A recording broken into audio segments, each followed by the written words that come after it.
السلام علیکم ورحمۃ اللہ وبرکاتہ۔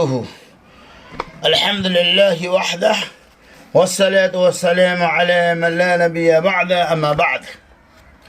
عن معاذ بن جبل رضی اللہ عنہ قال قلت یا رسول اللہ اخبرنی بعمل يدخلني الجنة ويباعدني عن النار قال لقد سألت عن عظيم وإنه ليسير على من يسره الله عليه تعبد الله لا تشرك به شيئا وتقيم الصلاة وتؤتي الزكاة وتصوم رمضان وتحج البيت۔ رواه الترمذی۔ حضرت معاذ بن جبل رضی اللہ تعالی عنہ کہتے ہیں میں نے رسول اللہ صلی اللہ علیہ وسلم سے پوچھا کہ یا رسول اللہ کوئی ایسا عمل بتائیے جو مجھے جنت میں لے جائے اور جہنم سے دور کر دے۔ آپ صلی اللہ علیہ وسلم نے فرمایا تو نے ایک انتہائی عظیم چیز کا سوال کیا، بہت اہم سوال کیا ہے، لیکن اللہ تبارک و تعالی جس کے لیے چاہے آسان فرما دے، اللہ جس کے لیے چاہے آسان کر دے۔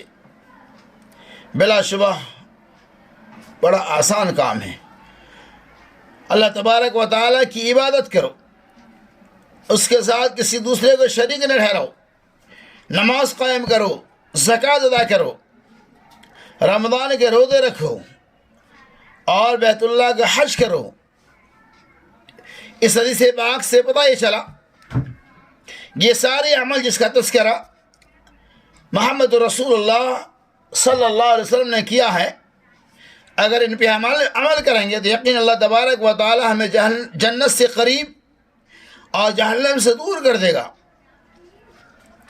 اس میں کوئی شک نہیں کہ اگر بندہ اللہ کی خالص عبادت کرے اور ہر چھوٹی بڑی عبادت کو شرک سے بچائے، وقت پہ نماز کی پابندیاں کرے، نماز کو ادا کرے، اور اللہ تبارک و تعالی نے صاحب مال صاحب نصاب بنایا ہے تو سالانہ اس میں زکوٰۃ نکالے، رمضان کا روزہ، رمضان کا مہینہ اگر مقدر ہو جائے تو روزے کا اہتمام کرے، اور اللہ تعالی نے آپ کو حیثیت دے رکھی ہے، آپ صاحب مستطیع ہے تو آپ حج کو ادا کریں۔ یقیناً یہ سارے اعمال ایسے ہیں جو بندوں کو اللہ تبارک و تعالی سے قریب کر دیتا ہے، جو بندوں کو جنت سے قریب اور جہنم سے دور کر دیتا ہے۔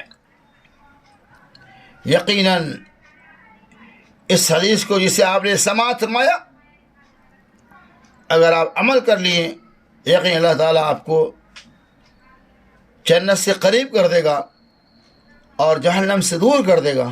اللہ سے دعا کہ اللہ تبارک و تعالی ہمیں اور آپ کو جنت سے قریب کر دینے والا عمل کو انجام دینے اور جہنمی والا عملوں سے، برائیوں سے، شرک و کفر سے، سحر و جادو سے اور دیگر تمام گناہوں سے اجتناب کرنے کی توفیق رفیق عطا فرمائے۔ آمین۔ وآخر دعوانا ان الحمد للہ رب العالمین۔